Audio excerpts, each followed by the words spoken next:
ভীমসিংহের দিকে ইঙ্গিত করে তিনি বললেন, একে নিয়ে যাও এবং নিরুনের বন্দিশালার সবচেয়ে অন্ধকার কুঠুরিতে বন্দি করে রাখো। উদয় সিংহ বললেন, মহারাজ, এই অপরাধ ক্ষমা করে দিন, এ আমার একমাত্র পুত্র।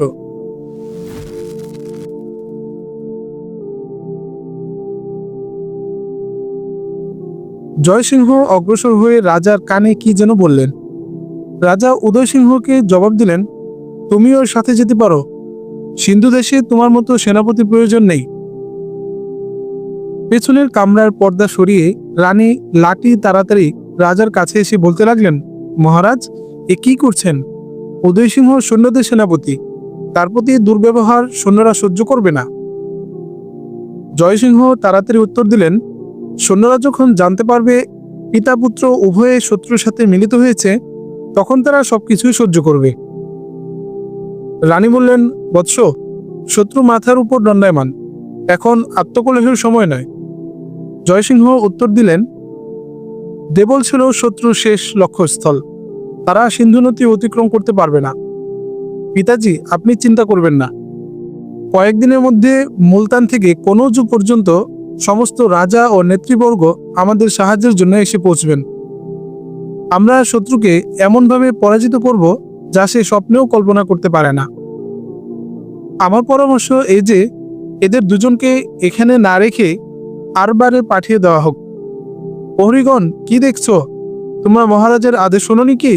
এদের নিয়ে যাও। প্রহরীরা অগ্রসর হল, কিন্তু উদয় সিংহ ইঙ্গিতে তাদেরকে নিরস্ত করে নিজের ওসি বের করলেন। জয়সিংহকে সম্বোধন করে বললেন, এই নিন সেনাপতির তরবারি, সিন্ধুর সৈন্য শত্রু সৈন্যের উপর জয়লাভ করুক, এর চেয়ে অধিক কাম্য আমার কিছুই নেই। জয়সিংহ তরবারিটি তুলে নেওয়ার পরিবর্তে কেড়ে নিলেন। তিনি বললেন, আমাদের বিজয়ের জন্য তোমার প্রার্থনার প্রয়োজন নেই। সন্ধ্যার সময় উদয় সিংহ ও ভীমসিংহ কতিপয় সৈন্যের প্রহরায় আরোর যাত্রা করলেন। নিরুনের মন্দিরে মন্দিরে নব সেনাপতি জয়সিংহের জয়ের জন্য পূজা প্রার্থনা করতে লাগলো। রাজার হুকুম মতো ভীমসিংহ ও উদয় সিংহকে আরোর বন্দিশালার তৃতীয় খানায় বন্দী করে রাখা হলো। উক্ত কুঠুরিতে আগে থেকে আরও একজন বন্দী ছিল। নতুন বন্দীদের দেখে সে ভাঙা ভাঙা সিন্ধি ভাষায় বলল, স্থান সংকীর্ণ বটে, তবু আমরা তিনজন থাকতে পারবো। তোমরা কে এবং এখানে কি করে এলে? উত্তর দেওয়ার পরিবর্তে ভীমসিংহ ও উদয় সিংহ অন্ধকারে বন্দীকে দেখার জন্য চোখ বড় করে তাকাতে লাগলেন। বন্দী বলল, হয়তো আপনারা আমাকে দেখতে পাচ্ছেন না, শীঘ্রই অন্ধকারে দেখতে অভ্যস্ত হয়ে যাবেন। বসুন, আপনাদের ক্লান্ত মনে হচ্ছে। আমার ভুল না হয়ে থাকলে আপনারা বোধহয় পিতা পুত্র। উদয় সিংহ ও ভীমসিংহ অন্ধকারে হাত প্রসারিত করে সামলে সামলে পা ফেলে অগ্রসর হলেন এবং এক দেয়ালে হেলান দিয়ে বসে পড়লেন। বন্দী আবার বলল, মনে হচ্ছে আপনারাও আমার মতো নিরপরাধ। মাফ করবেন, সম্ভবত আমার কথা আপনাদের কাছে খারাপ লাগছে, কিন্তু কত মাস যাবৎ আমি কোনো মানুষের সঙ্গে কথা বলিনি, কাজেই আপনাদের দেখে নিজের দুঃখের কথা বলার ও আপনাদের কথা শোনার আগ্রহ হওয়া সম্পূর্ণ স্বাভাবিক। প্রথম 6 মাস আমি এই তৃতীয় খানার উপরে একটি প্রশস্ত ঘরে ছিলাম। সেখানে আমার সাথে আপনাদের দেশীয় আরও 6 জন কয়েদি ছিল। আপনাদের ভাষা আমি তাদের কাছেই শিখি। যদিও ভাষাটি আমি আয়ত্ত করতে পারিনি, তবু আমার বিশ্বাস আমার বক্তব্য কোনো রকমে প্রকাশ করতে পারি। আপনারা আমার কথা বুঝতে পেরেছেন? ভীমসিংহ বললেন, তুমি বেশ ভালো সিন্ধি জানো। বন্দী ভীমসিংহের সন্দিচ্ছু দৃষ্টি লক্ষ্য করে বলল, বোধহয় আপনি এখনো আমাকে ভালো করে দেখতে পাচ্ছেন না, আমি নিকটে আসছি। বন্দী এক কোণ থেকে উঠে ভীমসিংহের কাছে এসে বলল, হ্যাঁ, এখন আপনি আমাকে দেখতে পাবেন, কিন্তু আমি আরব দেশের এক মুসলমান। আমার পক্ষে আপনার কাছে বসা বিরক্তিকর লাগবে না তো? ভীমসিংহ বললেন, তুমি আরব? কিন্তু আরবদের কয়েদি তো ব্রাহ্মণবাদে ছিল। কয়েদির জবাব দিল, তারা অন্য লোক হবে, আমি প্রথম থেকে বন্দিশালাতেই আছি। উদয় সিংহ জিজ্ঞেস করলেন, তুমি লঙ্কা থেকে এসেছিলে নাকি? তোমার জাহাজ দেবলের কাছে ডুবেছিল? তোমার নাম আবুল হাসান নাকি? বন্দী তাড়াতাড়ি বলল, ডুবেনি, ডুবিয়ে দেওয়া হয়েছিল। হ্যাঁ, আপনি ব্রাহ্মণবাদের আরব কয়েদিদের সম্বন্ধে কিছু বলছিলেন, তারা এদেশে কি করে এলো? আমার জাহাজ থেকে তো মাত্র 4 জন লোক বেঁচে ছিল, 2 জন আহত ছিল। তারা দেবল থেকে আরব পর্যন্ত আসবার পথেই মারা যায়। তৃতীয় ব্যক্তির ক্ষত সামান্য ছিল, সে তো আমার সামনে এ বন্দিশালাতেই মারা যায়। ভীমসিংহ বললেন, তোমার জাহাজের পরে লঙ্কা থেকে আরো 2টি জাহাজ আসে। দেবলের শাসনকর্তা তাদেরও আটক করে। তারা এখানে কি নিতে এসেছিল? ভীমসিংহ জবাব দিলেন, তারা লঙ্কা থেকে স্বদেশ যাচ্ছিল। আপনি তাদের কারো নাম জানেন? সে জাহাজগুলোর কাপ্তানকে আমি জানি, তার নাম জুবায়ের। সে মুক্ত হয়েছে। জুবায়ের? লঙ্কায় ও নামের কোনো আরব ছিল না। সেই জাহাজ বোধহয় অন্য কারো ছিল। ভীমসিংহ বললেন, জুবায়েরকে বসরা শাসনকর্তা লঙ্কা পাঠিয়েছিলেন আরবদের বিধবা নারী ও পিতৃহীন শিশুদের নিয়ে যাবার জন্য। বন্দী অস্থির হয়ে বলল, নারী ও শিশু? আপনি তাদের কারো নাম জানেন? তাদের মধ্যে এক যুবকের নাম খালিদ, কিন্তু সে বন্দী নয়। খালিদ? খালিদ আমার পুত্র। সে কোথায়? সে এখন হয়তো দেবলে আছে। দেবলে? সেখানে সে কি করে? সত্য বলো, তুমি তাকে দেখেছো তো? আমি মুসলিম বাহিনীর সাথে তাকে লাশবেলায় দেখেছিলাম। তারা এখন দেবল জয় করে নিয়েছে। কিছুক্ষণ আবুল হাসান কিছুই বলতে পারল না। সে পিট করে পরপর ভীমসিংহ ও উদয় সিংহের দিকে তাকাচ্ছিল। কিছুক্ষণ পরে সে কম্পিত স্বরে বলল, সত্যি বলো, আমার সাথে পরিহাস করো না। উদয় সিংহ বললেন, যাদের সাথে বিধাতা পরিহাস করছেন তারা আবার অন্যের সাথে কোন সাহসী পরিহাস করবে? মুসলিম বাহিনী দেবল জয় করেছে, এখানে আসতেও তাদের বেশি দেরি হবে না। অনেকক্ষণ পর্যন্ত আবুল হাসান কোনো কথা বলতে পারল না। তার নয়ন থেকে অশ্রু উতলে পড়ছিল, আনন্দ অশ্রু, কৃতজ্ঞতার অশ্রু। কিন্তু সে হঠাৎ ভীমসিংহের বাহু শক্ত করে ধরে জিজ্ঞেস করলো, লঙ্কায় আমার স্ত্রী ও এক কন্যা ছিল, তুমি তাদের কথা কিছু জানো? ভীমসিংহ জবাব দিলেন, আপনার স্ত্রী সম্বন্ধে আমি কিছু জানি না। হয়তো তিনি ব্রাহ্মণাবাদের বন্দীদের সাথে আছেন, কিন্তু আমি যখন লাশবেলায় আহত মুসলমানদের বন্দী ছিলাম তখন জুবাইরের সাথে খালিদের বোনের বিয়ে হয়েছিল। তাহলে সালমাও তাদের সাথে থাকবে? সে নিশ্চয় তাদের সঙ্গে থাকবে। উদয়সিংহ জিজ্ঞেস করলেন, সালমা কি? আমার স্ত্রী। আপনারা আমাকে বলুন, মুসলমান সৈন্য সিন্ধুর উপর কখন এবং কি রূপে আক্রমণ করলো? উত্তরে উদয়সিংহ সংক্ষেপে মুহাম্মদ ইবনে কাসেমের আক্রমণের ঘটনাবলী বর্ণনা করলেন। ভীমসিংহ একটু সবিস্তারে সে কাহিনী আবার বর্ণনা করলেন। তারপর আবুল হাসান তার নিজের কাহিনী শোনালো। সন্ধ্যার মধ্যেই এ 3 বন্দী গভীর বন্ধুত্বে পরিণত হলো এবং মুক্তি লাভে নানা উপায় চিন্তা করতে লাগলো। মুহাম্মদ ইবনে কাসেমের দেবল হতে নিরুনের দিকেও অগ্রসর হওয়ার খবর পেয়ে রাজা দাহির স্বীয় নেতৃবর্গ ও জঙ্গি কর্মচারীদের পরামর্শ চাইলেন। সকলেই জয়সিংহের প্রস্তাব অনুমোদন করল যে আরবদের সাথে চূড়ান্ত যুদ্ধ সিন্ধু নদীর তীরে ব্রাহ্মণাবাদের নিকট করতে হবে। নিরুনে সামান্য সৈন্য রাখা হবে, যারা কেবল কয়েকদিনের জন্য মুহাম্মদ ইবনে কাসেমের অগ্রগতি ঠেকিয়ে রাখবে। ইত্যবসরে রাজা ও সেনাপতি ব্রাহ্মণাবাদে এক প্রবল সৈন্যবাহিনী গড়ে তুলবার সুযোগ পাবেন। গ্রীষ্মকাল এসে পড়েছিল। রাজা দাহির মনে মনে আশা করছিলেন, খরস্রোত ও কুল প্লাবী সিন্ধু নদীর উদ্যত তরঙ্গ দেখে হয়তো মুহাম্মদ ইবনে কাসেম আর অগ্রসর হতে সাহস করবেন না। তাহলে সিন্ধুর দৈর্ঘ্য ও প্রস্থ থেকে নতুন সৈন্য সংগ্রহ ছাড়াও প্রতিবেশী রাজ্যসমূহ হতে সাহায্য সংগ্রহের সুযোগ পাওয়া যাবে। তাই তিনি নিরুন রক্ষার জন্য সেখানকার এক প্রভাবশালী ব্রাহ্মণকে নির্বাচন করলেন। ইনি শহরের সর্বপ্রধান পুরোহিত ছিলেন এবং যুদ্ধ বিষয়েও যথেষ্ট দক্ষতা ছিল।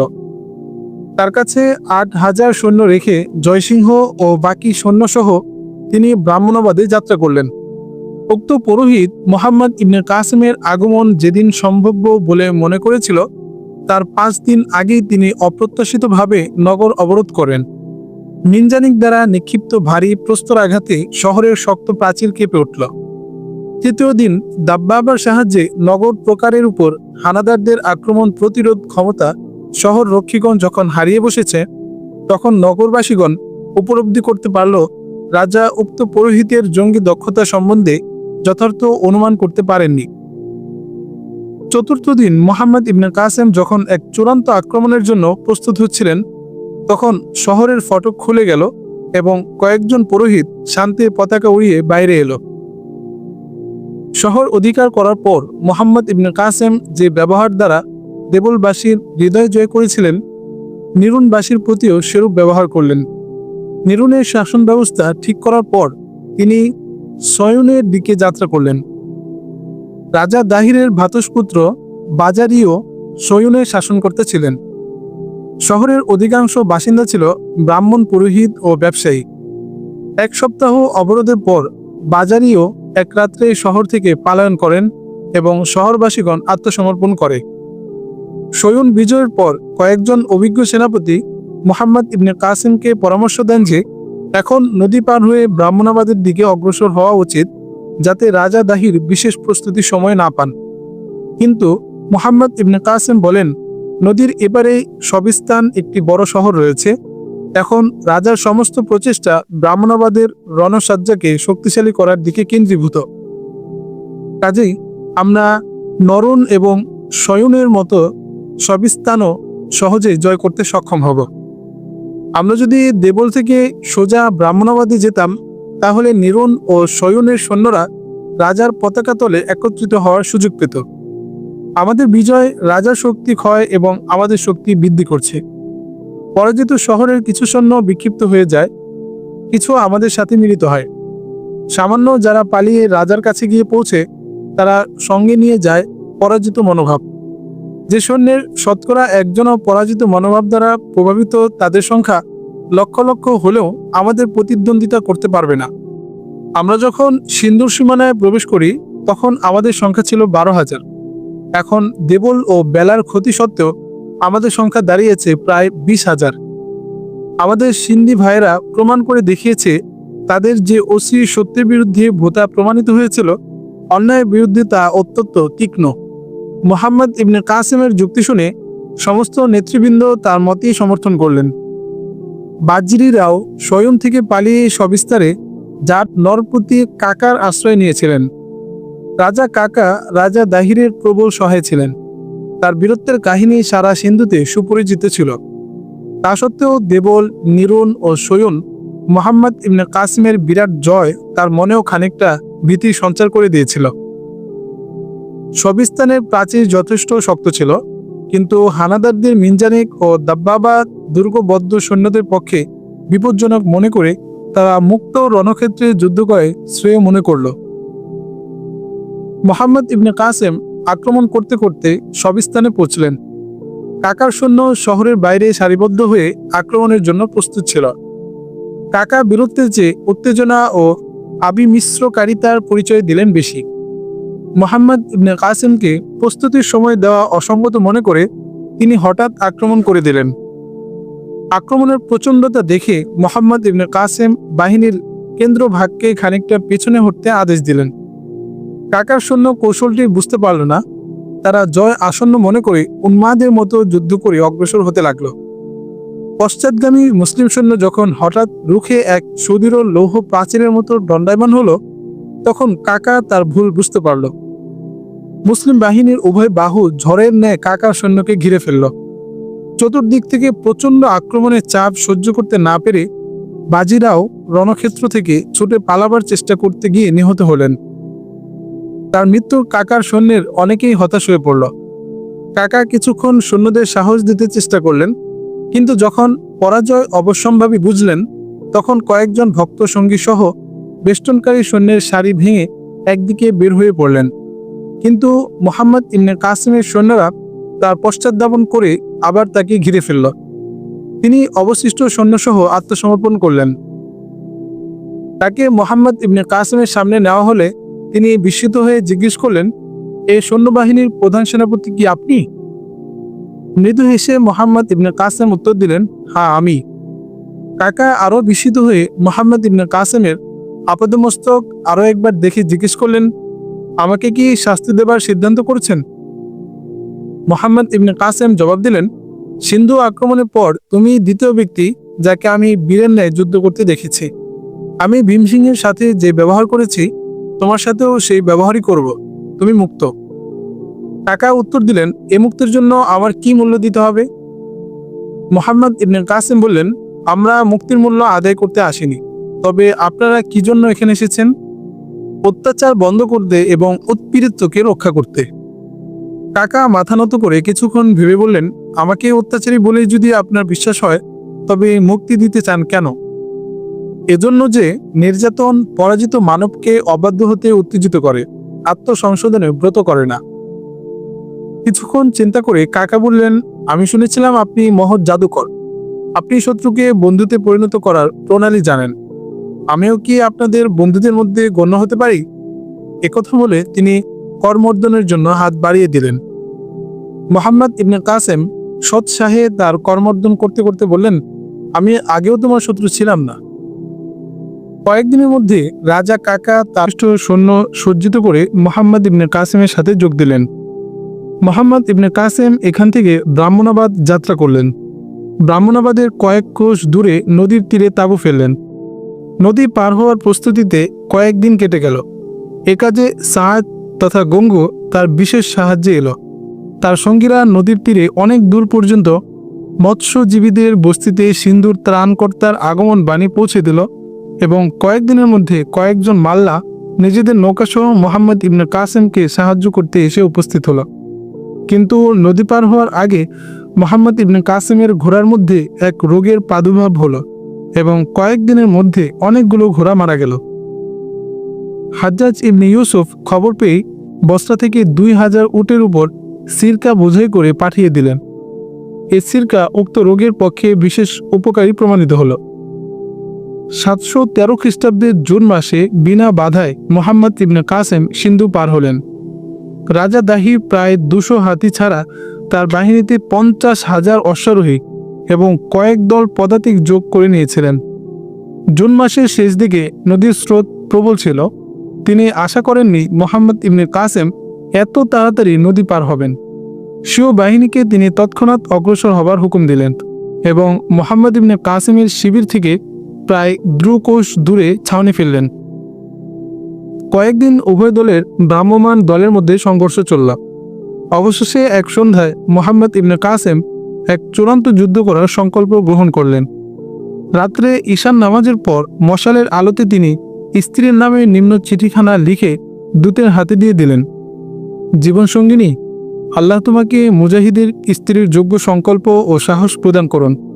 কাল প্রভাতে শত্রুর অসংখ্য সৈন্যের বিরুদ্ধে এক চূড়ান্ত যুদ্ধ করতে যাচ্ছি। এ চিঠি তোমার হাতে পৌঁছাবার আগেই সিন্ধুর ভাগ্য নির্ধারিত হয়ে যাবে। আমার মন বলছে আল্লাহ আমাকে জয়ী করবেন। আমার সৈন্যদের নিয়ে আমি গৌরব বোধ করি। যেসব আরব মাতার স্তন্য এদের শিরায় রক্ত হয়ে প্রভাবিত হচ্ছে, তাদের নিয়ে আমি আরও বেশি গর্ববোধ করি, যারা শৈশবে এদেরকে ঘুমপাড়ানি গানের সাথে বদর ও হুনাইনের কাহিনী শুনিয়েছেন। আমি সেসব পত্নীদের নিয়ে গর্ববোধ করছি, যাদের কর্তব্যবোধ তাদের পতিদের জন্য যোদ্ধার জীবন ও শহীদের মৃত্যু কামনা করতে শিখিয়েছে, যাদের প্রেম তাদের পায়ের শিকল হওয়ার পরিবর্তে তাদেরকে জগৎ জয়ের পাঠ শিক্ষা দিয়েছে। আমার দৃঢ় বিশ্বাস, যতদিন এসব মুজাহিদের শিরায় এক বিন্দু রক্ত থাকবে, ততদিন এরা ইসলামের পতাকাকে নত হতে দিবে না। তোমার ও মায়ের বিরহে আমি এখনো কাতর হইনি, কিন্তু তোমার স্মৃতিকে আমি ভুলিনি। আমার সাথে যে হাজার হাজার তরুণ আল্লাহর পথে ধৈর্য ও কৃতজ্ঞতার সাথে স্ব স্ত্রী, মাতা ও অন্যান্য আত্মীয়ের বিচ্ছেদ হাসিমুখে সহ্য করেছে, তাদের দিকে যখন আমি তাকাই, তখন একথা ভেবে আনন্দ পাই যে আমিও তাদের একজন। বিগত কয়েকটি যুদ্ধে যেসব যুবক শহীদ হয়েছেন, তাদের কারো কারো মা আমাকে চিঠি লিখে জানতে চেয়েছেন যে তাদের সন্তানেরা তো পালাতে গিয়ে মারা যায়নি। আমি যদি শহীদ হই, আমার বিশ্বাস আমার মাও আমাদের সঙ্গীদেরকে এরূপ প্রশ্নই করবেন। আমি তোমার কাছে প্রতিজ্ঞা করেছিলাম যে যতদিন বিধবা নারী ও ইয়াতিম শিশুরা মুক্তি না পায়, ততদিন আমার গতি শিথিল হতে দেব না। এই প্রতিজ্ঞা আমি পালন করব। তুমিও প্রতিজ্ঞা করেছিলে, আমি শহীদ হলে তুমি অশ্রুবর্ষণ করবে না। তোমার প্রতিজ্ঞা তুমি পালন করো। আম্মাজানকে আমার সশ্রদ্ধ সালাম জানাবে। আমি তাকে পৃথক পত্র দিচ্ছি। তোমার মোহাম্মদ। মাতার নামে আরেকখানা চিঠি লিখে মোহাম্মদ ইবনে কাসেম রণক্ষেত্রের নকশা দেখতে মগ্ন হয়ে গেলেন।